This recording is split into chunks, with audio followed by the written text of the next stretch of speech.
بندی ہے، ابوالعلائی ہے، سحر وردی ہے، پھر اس کے بعد شاذلیہ سلسلہ ہے، مورسیہ سلسلہ ہے، مشیشیہ سلسلہ ہے، عراق میں الگ سلسلہ ہے. یہ تمام سلاسل جا کر پیران پیر کے پاس جا کر مل جاتے ہیں. جتنے بھی سلاسل ہیں ختمی حاضی اللہ رغبتی کلی ولی اللہ. ولی اللہ کی شان ہے، وہ قبول کرنا پڑتا ہے. ہم جب تک کہ پیران پیر کی غلامی قبول نہیں کریں گے تو ہماری ارادت بھی قبول نہیں ہوتی. اولیاء اللہ جو ہوتے ہیں وہ بے باک ہوتے ہیں، ان کو نہ کسی کا ڈر ہوتا ہے نہ حزن و ملال ہوتا ہے. دیکھیے ایک واقعہ ہے کہ حضرت رابعہ بصری رضی اللہ تعالیٰ عنہ نماز پڑھا رہی تھی. کچھ لوگ ملنے کے لیے آئے، انہوں نے دیکھا کہ آپ نماز پڑھ رہی ہے اور آپ کی بکریاں چل رہی ہے بازو میں، جس کی رکھوالی شیر کر رہا ہے. یہ ولی کا عالم، ولی کیسا بے خوف ہوتا ہے، اور نہ خوف ہے نہ حزن و ملال. آپ نماز پڑھی ہیں اور ان کی بکریوں کی رکھوالی شیر کر رہا ہے. نماز ہونے کے بعد جو آئے تھے لوگ، انہوں نے پوچھے اے رابعہ رضی اللہ تعالیٰ عنہ کہ کیا بات ہے؟ ہم نے تو یہ دیکھے ہیں کہ شیر بکریوں کو کھاتا ہے، مگر یہ کیا معاملہ ہے کہ شیر تمہارے بکریوں کی رکھوالی کر رہا ہے؟ تو آپ نے جواب دیے، میں جب سے اس کی نوکری کرنے لگ گئی ہوں تو اس کے جتنی بھی مخلوق ہے میری نوکری کرنے کو لگ گئے. ارے اس کے ہو جاؤ. جب خدا اپنا ہوا ساری خدائی ہو گئی. ساتھ کثرت کا نہ چھوٹا اور میں نے لی وحدت کی راہ. جب خدا اپنا ہوا ساری خدائی ہو گئی. تم اس کے ہو جاؤ، تقرب مولا حاصل کر جاؤ.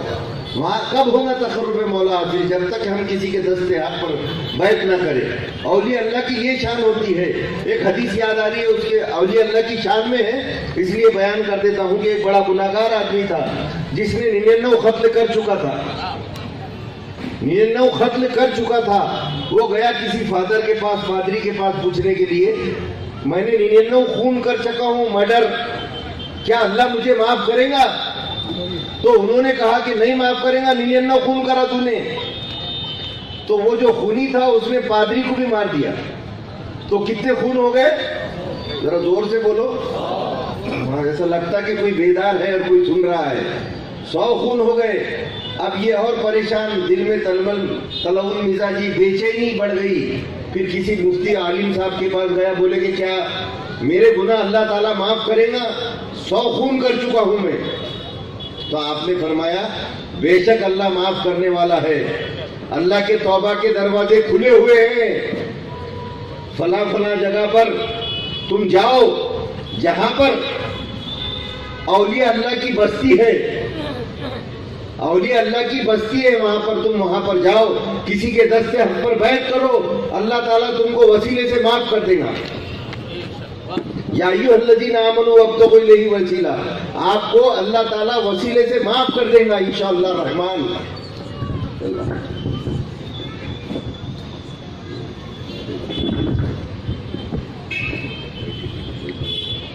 اللہ تعالیٰ، وہ اولیاء اللہ کی بستی کے پاس جاؤ، اللہ تعالیٰ معاف کر دے گا.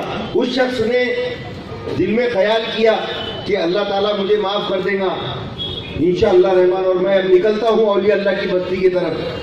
وہ اولیاء اللہ کی بستی کی طرف گامزن ہوا، نکلا وہاں سے. 20 کلومیٹر کے اوپر اولیاء اللہ کی بستی تھی. بولنے کے لیے 20 کلومیٹر ہے، احادیث کا مفہوم بیان ہو رہا ہے. آپ بولیں گے 20 تھا کہ 10 تھا، نہیں، ہم کو مطلب لینا ہے، احادیث کا مفہوم بیان ہو رہا ہے. تو وہ شخص نے دل میں توبہ کر لی اور بالکل نکل گیا اولیاء اللہ کی بستی کی طرف. جب نکلا تو تھوڑی دور چلنے کے بعد، 1 کلومیٹر جانے کے بعد، اس کو ٹھوکر لگی اور اس کا انتقال ہو گیا. یہ شان اولیاء بیان ہو رہی ہے، غور سے سنیے. ٹھوکر لگی، انتقال ہو گیا. وہ تو 20 کلومیٹر کا فاصلہ تھا، 1 کلومیٹر کے بعد ہی انتقال ہو گیا. اب دوزخ کے فرشتے آ گئے لے جانے کے واسطے کہ 100 خون کرا تھا اس نے، دوزخی ہے بڑا، اس کو ہم دوزخ میں لے کے جائیں گے. اتنے میں جنت کے فرشتے بھی آ گئے. اتنے میں جنت کے فرشتے بھی آ گئے، بولے یہ جنتی ہم جنت میں لے کے جائیں گے. معاملہ کچھ سمجھ میں نہیں آ رہا. دوزخی بوڑھے کہ یہ دوزخی ہے اور جنتی بوڑھے کہ یہ جنتی ہے.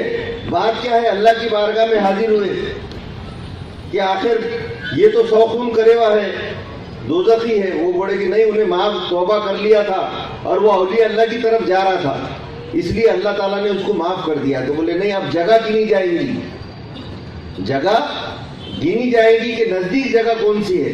اولیاء اللہ کی تو 19 کلومیٹر باقی ہے ابھی, اور ادھر تو ابھی نکلا تھا 1 کلومیٹر سے. انہیں توبہ کرا اور ابھی 1 کلومیٹر ہی گیا تھا.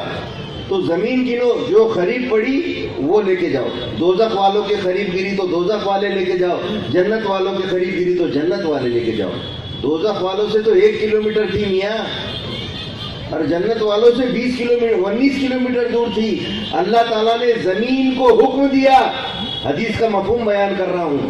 اللہ تعالیٰ نے زمین کو حکم دیا, اے اولیاء اللہ کی جانب جانے والی زمین تو تنگ ہو جا, تو قریب ہو جا, اور جو دوزخ کی طرف لے جانے والی ہے اس کو دور ہو جائے. تو جب فرشتے آئے اور جب انہوں نے گنے تو اولیاء اللہ کی طرف کا راستہ مختصر بڑھا اور دوزخ کی طرف جانے والوں کا راستہ دور بڑھا. تو بس جنت والوں نے بولے یہ تو ہمارا بندہ ہے, لے کے چلے گئے. اس نے گناہ کیا تھا مگر دل میں توبہ کا خیال کر لیا. اور کہاں پر جا رہا تھا وہ؟ اولیاء اللہ کی بستی کی طرف جا رہا تھا.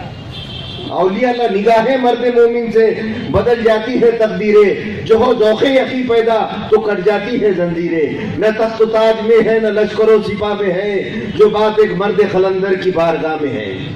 نگاہ ولی میں وہ تاثیر دیکھی, بدلتی ہزاروں کی تقدیر دیکھی. پھر ایک نظر کی بات ہے اور میرے زندگی کا سوال ہے,